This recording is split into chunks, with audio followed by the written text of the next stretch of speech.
네, 안녕하세요. 여러분들의 구독과 좋아요로 이 채널이 유지되고 있습니다. 항상 구독자님, 멤버십 회원님들에게 감사하다라고 말씀을 드리면서, 자, 이번 내용은 MSTR 관련된 이야기와 그 다음에 기타 시황적인 이야기를 한번 준비를 해 보았습니다. 이번에 MSTR에 이제 또 셀러 형님이 최근에 또 언급을 하기도 했었는데요. 비트코인 절대로 매도하지 않겠다라는 약속을 한 적이 없다. 장기적으로 순매수자에게 남을 것으로 기대한다라고 이야기를 했습니다. 그래서 여기에서의 이제 포인트를 좀 잡을 필요성이 있을 것 같은데요. 여기서도 이제 장기적으로 계속 순매수를 한다. 무슨 말이냐? 사는 양이 파는 양보다 많다. 그러니까 이런 계획에 따른 플랜으로 가져갈 것이다 라고 보는 게 맞지 않을까 싶습니다. 그리고 스트래티지에 관련이 있을 것으로 보여지는 라벨링된 지갑에서 다시 한번 300 비트코인 CX로 전송이 되었다라는 내용이 좀 있었습니다. 그래서 아마 요거 이제 패턴이 이제 약간 이제 비슷한 패턴이 나와주고 있기 때문에 이제 판매가 규칙적이냐 비규칙성으로 나와 줄 것이냐가 관건이 될 것 같고요. 제가 저번에도 이야기를 했지만 이번에 이제 이런 USD 리저브를 많이 쌓고 있는 건 이제 시장에 따른 변동성도 있겠지만 한편으로는 또 다른 측면으로는 이제 기존에 있었던 이 이자 그러니까 배당금을 주기 위한 척도로 이제 판매를 한다라고 볼 수가 있을 것 같은데 이게 이제 실질적으로 가격 추이를 보게 된다고 치면 대략 우리가 흔히 대충 알고 있는 요 65K 일대를 가정을 하고 만약에 이제 매도를 하게 되면 대부분 매 달마다 한 요 정도씩은 이제 판매를 이루어져야 되거든요. 그러면 요 물량 대비보다 이제 적게 팔 거냐. 아무튼 결과론적으로는 일관성이 있게 판매를 할 거냐. 그리고 어느 정도에 있는 규모로 할 거냐가 관건이 될 것 같습니다. 그래서 7월달 일단 확인이 됐던 부분이 있으니 8월달에도 요게 이제 얼마만큼 나와 줄 거냐가 제일 관건이 될 것이고요.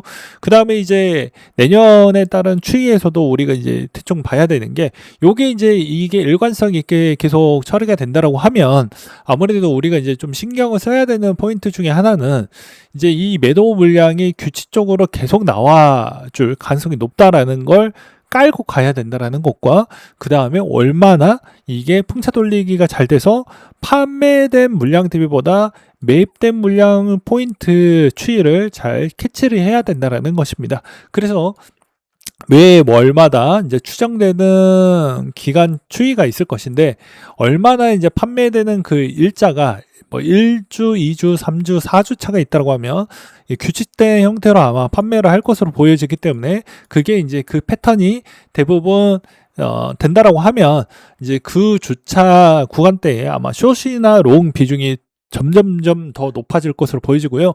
그리고 이제 판매했었을 때도 마찬가지로 그런 현상이 이루어져서 약간의 변동성이 좀 커진 형태가 이루어지지 않을까라고 생각이 듭니다. 그리고 이제 내년이 되면 또 전환사채에 따른 추이를 어떻게 잘 넘어갈 거냐. 물론 이게 문제는 되지는 않아요. 그 대신 레버리지 비용하고 이제 물량이 전체 물량을 좀 더 축소가 되는 추이가 발생을 하니까 요거를 이제 어떻게 처리를 할 거냐가 관건이 된다라고 봐야 되겠죠.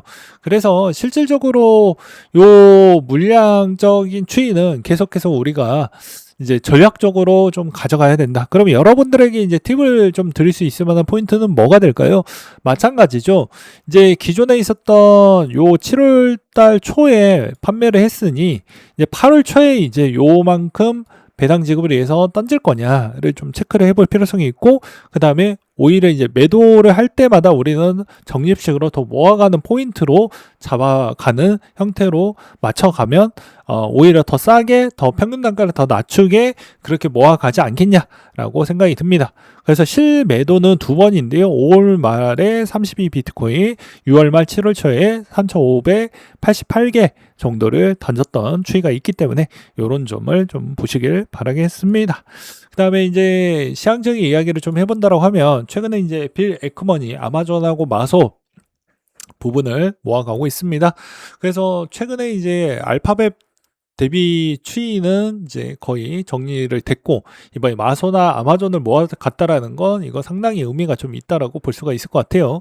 근데 이제 저도 아마존하고 마소를 공부를 했었을 때는 내년부터는 마소나 아마존이 제일 강력할 것으로 저는 보고 있기 때문에 저도 마소에 있는 비중을 좀 극적으로 좀 많이 모아갈 생각을 가지고 있습니다. 나중에 이것도 영상을 한번 만들어 보도록 하겠습니다. 그 다음에 여전히 코인장은 극악의 난이도라고 생각이 드는 게요. 코인 거래소 파생 상품 추이에서 요즘에 무엇을 많이 만들고 있습니까? 반도체 무기한 선물을 많이 내놓고 있죠. 근데 이제 주식에서는 많이 레버리지로 울고 있습니다라고 하지만 여기는 선물에서 무기한 선물로 해놨기 때문에 돈이 일단 국장의 변동성이 워낙 크니까 이 변동성 추이를 제대로 노리고자 해서 만들었던 상품들이 이제 넥장 거래에서 변동성 생길 때 청산이 생겼던 그런 유동성이 적을 때에 따른 추이로 전략을 좀 가져가시는 분들이 있더라고요. 이거 무슨 말이냐? 넥장 거래가 이제 단주 거래 한 주로 저기 한가도 만들어낼 수도 있습니다. 그만큼 거래량이 매우 부족하니까요.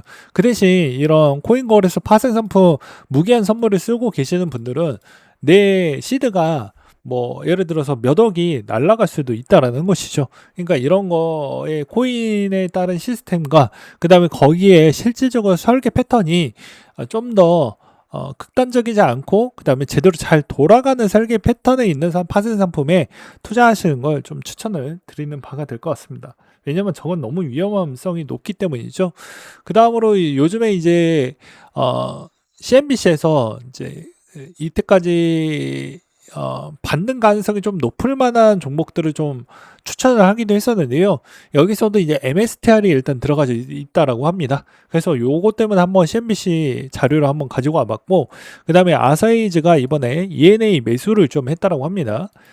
아무래도 이제 어느 정도 레버리지에 따른 파생 레버리지 효과를 쓰는 ENA를 좀 결집을 해서 뭔가를 좀 해보려고 하는 것 같긴 하는데, 뭐 요즘에 이제 아사히즈도 딱 보게 되면 약간 스윙 투자 형태를 많이 지칭을 하니까 이런 점을 좀 봐야 될 것 같고요. 최근에 이제 비트맥스도 정리를 하기 때문에 아마 개인 투자자 형태로 아마 좀 많이 탈바꿈이 될 것으로 보여집니다.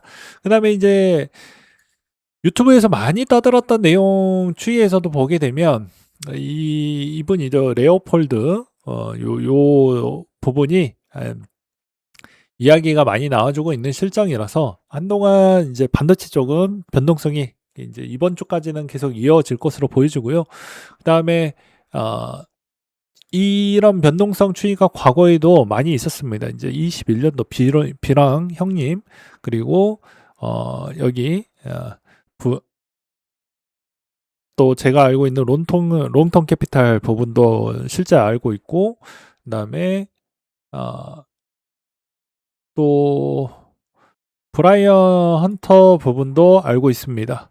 나머지는 이제 저도 뭐 다 챙겨보지는 않았기 때문에 이제 가끔씩 생각나는 거가 있긴 하는데 이 레버리지에 따른 요즘에 범주 추이가 왜 이렇게 변동성이 커지는 이유가 무엇이냐면 돈의 총량이 많이 늘어났다라는 것입니다. 그래서 이거를 좀 정리를 한다라고 하면 이제 추세 추정 펀드가 있어요. 펀드도 있고요. 그 다음에 우리가 커브드콜 하잖아요. 제로데이트에 있는 물량도 꽤 많이 나오고요. 그 다음에 여기에 이제 레버리지 파생이 여기에 들어가게 됩니다. 그렇다 보니까 이게 변동성이 엄청나게 커질 수밖에 없는 그런 시장이다 라고 보시면 될 것 같아요. 최근에 반도체 레버리지가 거의 못해도 한 10배 정도 괴리율은 아니고 10배 정도까지 레버리지가 많이 올라왔다라고 합니다. 근데 지금은 좀 청산이 좀 되고 한 3배, 4배까지 좀 많이 축소가 됐다라고 하더라고요. 그 다음에 이제 요즘에 또 시장적인 분위기로 일본과 미국의 엔화 매수세가 들어왔다라는 점이 좀 특징적인 요인이라고 보시면 될 것 같습니다. 요즘에 이제 미국이 왜 엔화를 왜 사주냐라는 이야기가 나올 것 같은데요. 엔캐리 청산에 따른 경계 이야기도 있지만 핵심적인 요인은 미국채가 지금 제가 계속 막 튀고 있다고 했죠. 그래서 미국채에 따른 추이가 어느 정도 안정세를 하기 위해서 엔화를 조금은 같이 공동으로 매입을 하고 있다라고 보시면 될 것 같습니다. 쉽게 이야기를 하면 엔화가 급등을 좀 하게 된다라고 하면 이제 어떤 추이로 좀 봐야 되냐면 이제 실질적으로 이제 미국채를 던져버리는 효과가 나와버리기 때문에 오히려 이제 그거에 따른 추이를 좀 사전적으로 방어하고자 하는 움직임을 좀 본다라고 보시면 될 것 같고요. KBOC가 이제 FMC 부분을 좀 지금 8회에서 좀 더 축소를 할 것으로 보이신다라고 합니다. 이제 그렇다 보니까 이게 힌트가 점점점 많이 줄어들다 보니까 우리가 예측하기가 상당히 더 어려워지는 곡선으로 가고 있다라는 것과, 그다음에 이제 요즘에 이제 CPI, PPI 추이도 어느 정도 이제 하반기에 유가만 잡힌다라고 하면 어느 정도 괜찮다라고 생각을 합니다. 왜냐하면 이제 미국의 주택 경기도 상당히 좀 호전이 됐고요.